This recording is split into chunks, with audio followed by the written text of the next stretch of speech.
नमस्ते बच्चों। तो इसके पहले आपने विराम चिन्ह के प्रकार देख रहे थे। विराम चिन्ह के प्रकार आपने 7 तक देख लिया था। 8वां है कोष्टक चिन्ह, ब्रैकेट। दिख रहा है आपको चिन्ह वहाँ पर? यस। तो आइए देखते हैं कोष्टक चिन्ह में क्या दिया गया है। वाक्य के बीच में आए शब्दों अथवा पदों का अर्थ स्पष्ट करने के लिए कोष्टक का प्रयोग किया जाता है। तो वाक्य के बीच में क्या बताने के लिए? वाक्य के बीच में आए शब्दों अथवा पदों का अर्थ स्पष्ट करने के लिए क्या लगाया जाता है? कोष्टक का चिन्ह का उपयोग किया जाता है। अर्थात कोष्टक चिन्ह का प्रयोग अर्थ को और अधिक स्पष्ट करने के लिए शब्द अथवा वाक्यांश को कोष्टक के अंदर लिखकर किया जाता है। उस शब्द को अधिक स्पष्ट करने के लिए किसका उपयोग किया जाता है? कोष्टक चिन्ह का।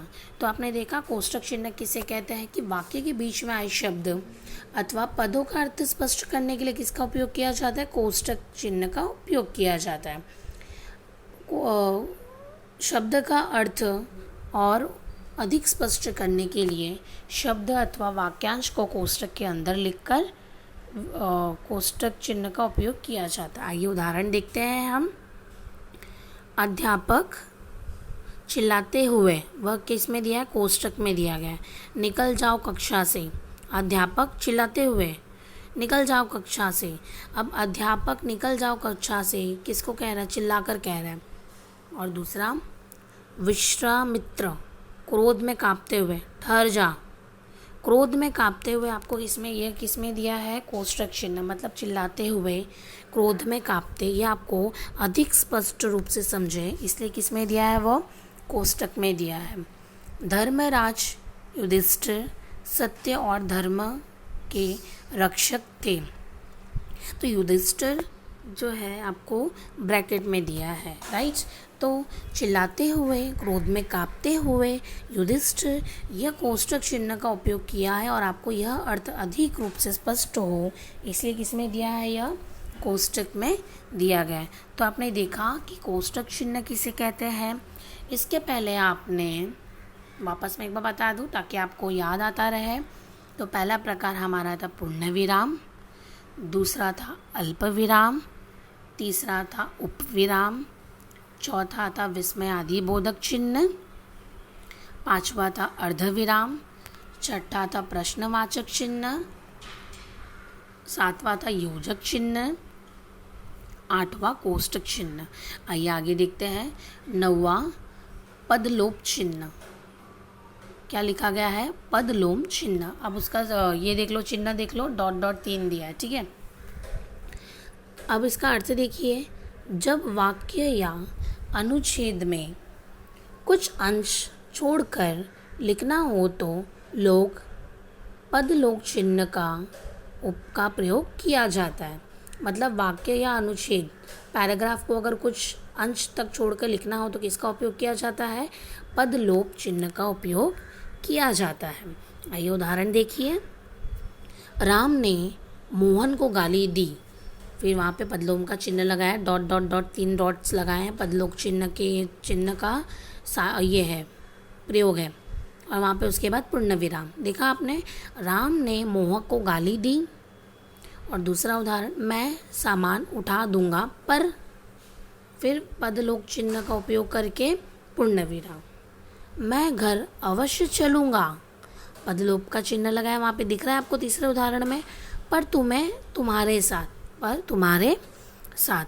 तो आपने यहाँ पर देखा कि किस प्रकार यहाँ पर पदलोप चिन्ह के बारे में बताया गया कि अनुच्छेद में कुछ अंश छोड़कर लिखना हो तो उसे किसका उपयोग किया जाता है? पदलोप चिन्ह का। आपको यहाँ पर उदाहरण के माध्यम से भी पदलोप चिन्ह का उदाहरण देकर आपको स्पष्ट रूप से समझाने का प्रयत्न किया जा रहा है, जिससे आपको और अच्छे से स्पष्ट रूप से समझे और किस चिन्ह का किस जगह उपयोग करना है वो आपको अच्छे से क्लियर हो जाए। तो सबसे पहले इतने सारे विराम चिन्ह के प्रकार आप देख रहे हो, तो सबसे पहले ये इम्पॉर्टेंट है कि आपको वो समझ रहा है कि नहीं। समझ रहा है तो आपको अब ये समझ रहा है वो बहुत अच्छी बात है। बट अब उस विराम चिन्ह का उपयोग किस प्रकार किया जाता है, किसे अर्धविराम, किसे पूर्ण विराम, किसे पदलोम चिन्ह, किसे इसके पहले वाला कोष्ठक चिन्ह, प्रश्नवाचक चिन्ह, अब उसका उपयोग किस तरह किया जा रहा है वह जानना बेहद ज़रूरी है। आइए आगे देखते हैं। 10वां प्रकार अवतरण या उदाहरण चिन्ह। दिख रहा है आपको वहाँ पे 2 कॉमा, उसके बाद 3 डॉट्स, उसके ऊपर कॉमा दिख रहा है आपको। तो अवतरण या उदाहरण चिन्ह इन्वर्टेड कॉमा। आइए देखते किसे कहते हैं वो अवतरण या उदाहरण चिन्ह। किसी की कही हुई बात को उसी तरह प्रकट करने के लिए अवतरण चिन्ह का प्रयोग किया जाता है।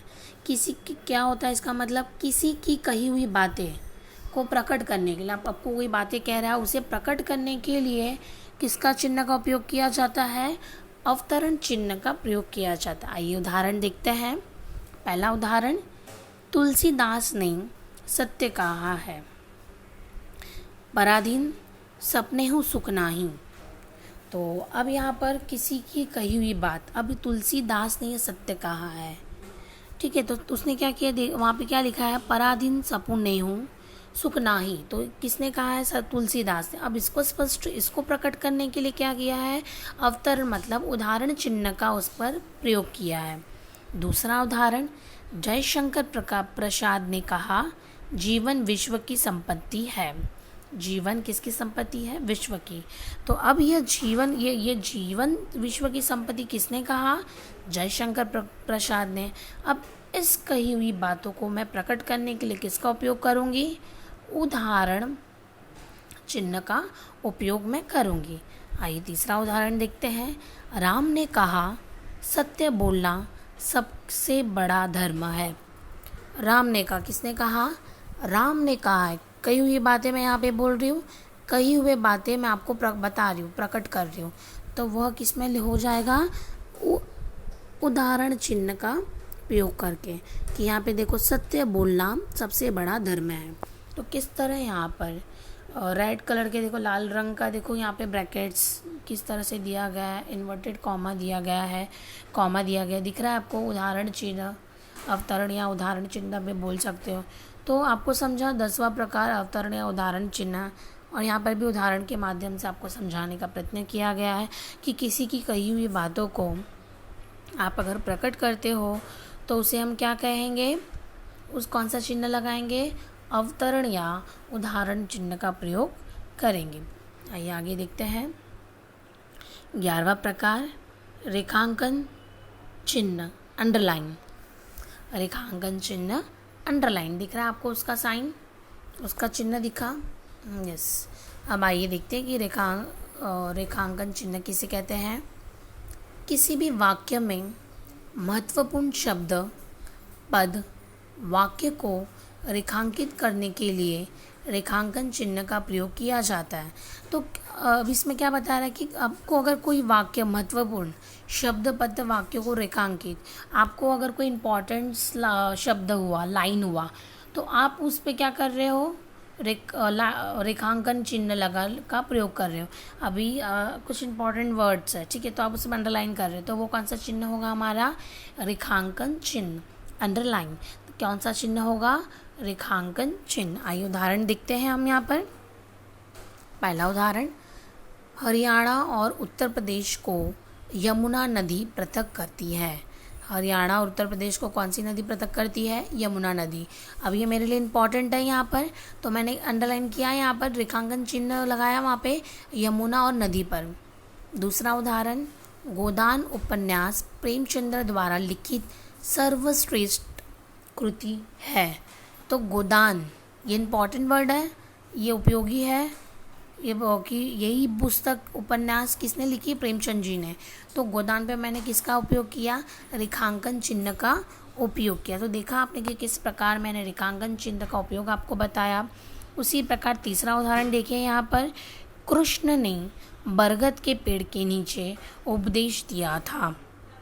तो बरगद ये क्या है, उपयोगी शब्द है कि कृष्ण ने कौन से पेड़ पर उपदेश दिया था, बरगद के। तो अब ये मेरे लिए इम्पॉर्टेंट शब्द है, महत्वपूर्ण शब्द है, तो मैंने उस पर क्या किया है, अंडरलाइन किया है।